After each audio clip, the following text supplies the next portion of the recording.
Hello everybody, this is Legendary Bullet, Legendary Family here. Today we are going to be saying my top 5 best games, or I will. Now, again, this is my opinion. If there's a game that you really don't like on here, uh, just, we have different opinions, and different people have different opinions, and yeah, you can't make everyone have the same opinion as you. So, so these are the 5 games that I hold really close to my heart. 5 games that if I were to never play, I probably wouldn't be as much into gaming as I am now. But with that being said, let's get into it. So, number 5 is going to be Super Mario Galaxy, the first Mario game I ever played. So, this game was one of the only games that was actually worth a damn on the Wii. This game, it captures the mystery of space while also having the charm that every Mario game has. And if you put those two things together, you get a very wide selection of unique galaxies. Like, there's a honey hive, there's a galaxy based on bees. You know, the Bowser galaxies, they're decent. The final one revolves around gravity, which, you know, space, it's gravity. They go inside. One of them is just a singular little planet, and all of the platforms disappear, and you have to get these musical notes. I never would have thought of that in a million years. But if he has it has a bunch of unique galaxies, it also has probably some of the funnest and most clean gameplay I've ever played. See, if you 2D Mario games, you know, Mario slips and slides a lot. In this game, coinciding with the low gravity that all the galaxies have, you can get for some really good feeling speedruns. Like, if you speedrun a level, it feels really good to speedrun it because just how the physics work, it makes you feel nice. I don't know if I made any sense there, but whatever. Number 4 would probably be Marvel Spider-Man. Now, I might get a lot of shit for this. Putting it on my top 5 favorite games. But the game is so clean, the game is so polished, the game is so good. The game has a very nice story that I won't spoil in case you've lived under a rock for the past 2 years. I went back and played this game. Oh, was it just the hype that made it really good? No, this game is just as good with the hype as it is without. Like, when it came out, people like Jacksepticeye played it. It got extremely popular, made I don't know how much money, but it was a lot. And then it kind of, you know, became an afterthought, which is fine. You know, every game has a hungover stage where the hype wears away, and no, it's just kind of a nostalgic thing to look back on. But game, amazing story, amazing graphics. The voice acting is top notch. Like, when Spider-Man's crying, you actually think that Yuri Londo, or whatever his name is actually sitting in that room crying his eyes out. And the gameplay, you have like a wide variety of web shooters. You have a wide variety of moves you can do. The dodges look amazing. There's a photo mode, and it's one of the only games that I actually use photo mode on. Get some cool shots in there. Actually, one of them was my background for a long time. So that's why number 4 is Marvel's Spider-Man.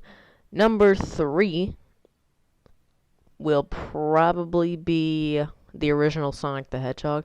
I've always been more of a Mario person, but I can't deny that the original Sonic the Hedgehog is better than the original Mario. So, it's a 2D platformer. You know, it's revolutionary. 1981's when it came out. I might be talking shit. It might have came out in 1986 or for whatever I know. The graphics hold up for it being such an old game, and I don't mean to discriminate towards 2D platformers. I've never really been a fan of 2D platformers, but you know, it's speed is key is all Sonic is. Basically, you're a hedgehog trying to free the animals. Dr. Eggman wants those animals for I forget what. But It's just a solid platformer. Sure, you can say a lot of shit about it. It's an old game. You can nitpick it all you want, but I think it's just such a solid Sonic game that it makes the newer Sonic games look inferior because the newer Sonic games suck. The only good ones are Generations and Colors.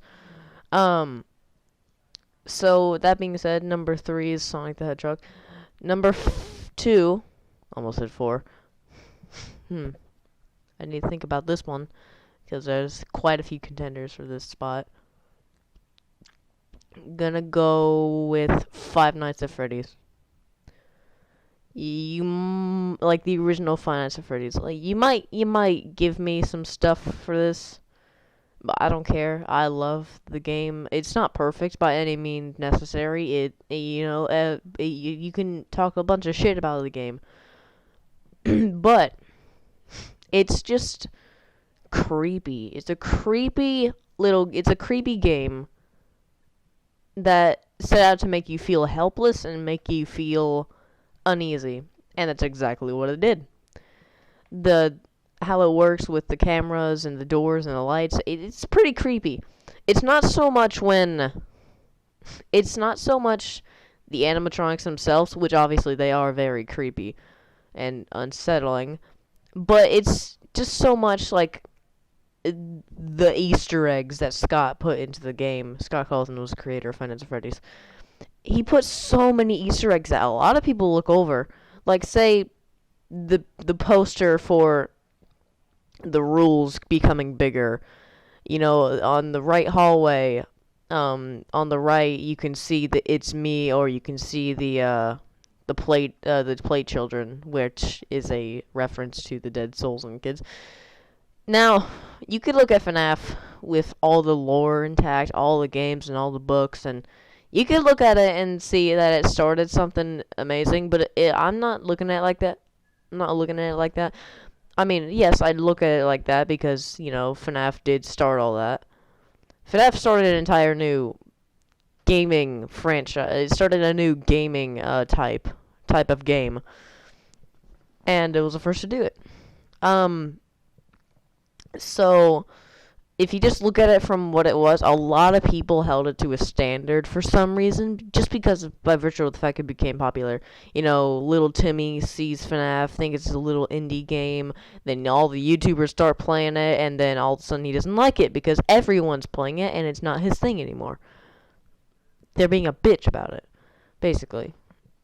So, just don't hold it to a standard. Play the game, admire it for what it is, what it started, and just live with it.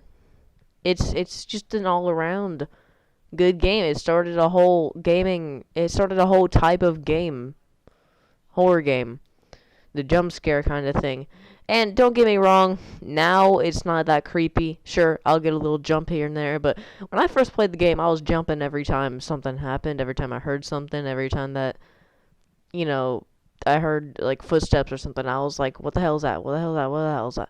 Now, and playing it in VR, it's gotten so much more scary in VR.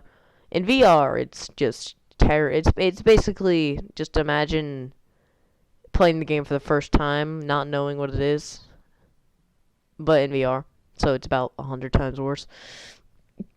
But was there really any doubt what number 1 would be? If you know me, you knew this answer from the start. It's Garden Warfare 1. The game you're watching, actually.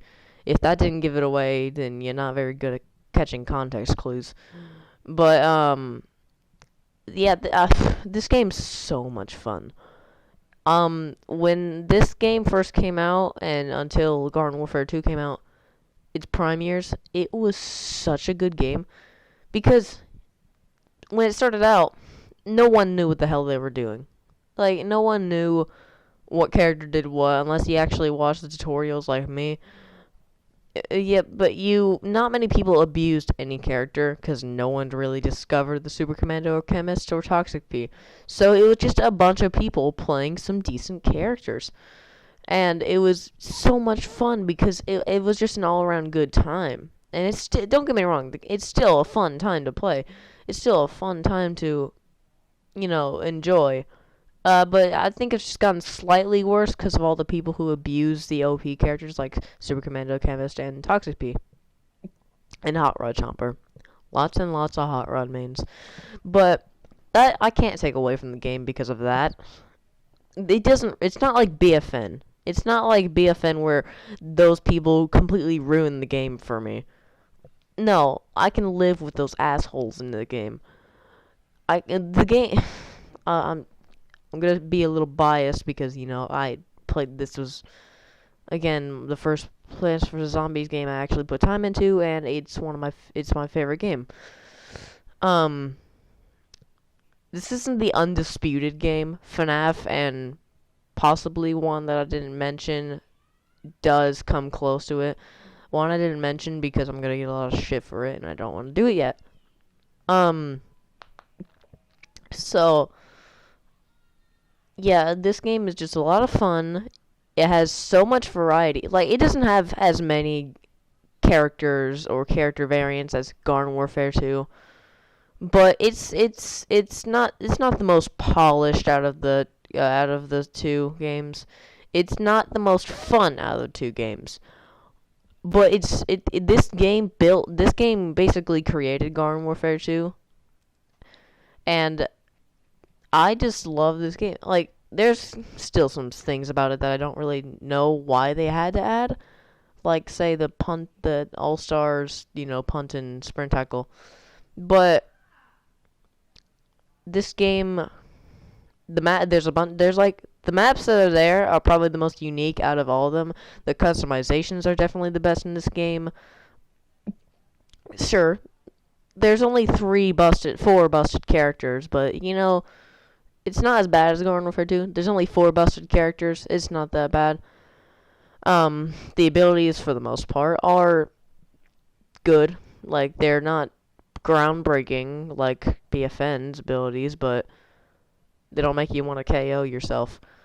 The maps are all unique in their own way. Like, Jewel Junction's a train map. Chomp Town is a town map. Suburban Flats is a suburban layout. It's a suburban layout. Funny enough, Sharkbite Shores, probably one of the most well-received maps in any game ever. It was the first game. It was the first map I ever played on Garden Warfare. And Sharkbite Shores, it's basically half beach, half pier, half dock, half whatever you want to make it. And it's just so much fun. Sure, again, you might have those assholes who come and abuse the OP characters. You might have a few glitches here and there because, then again, the game is 6 years old and only had 1 update. But the game modes are what really put this ahead. Sure, the other games have the same game modes, except for one game mode that I like a lot. So you got Team Vanquish, basically team deathmatch, 8v8. First one to get 50 kills wins. You got Turf Takeover. Basically, I don't know what to base it off of, but one team's trying to capture the points, always the zombies in this game.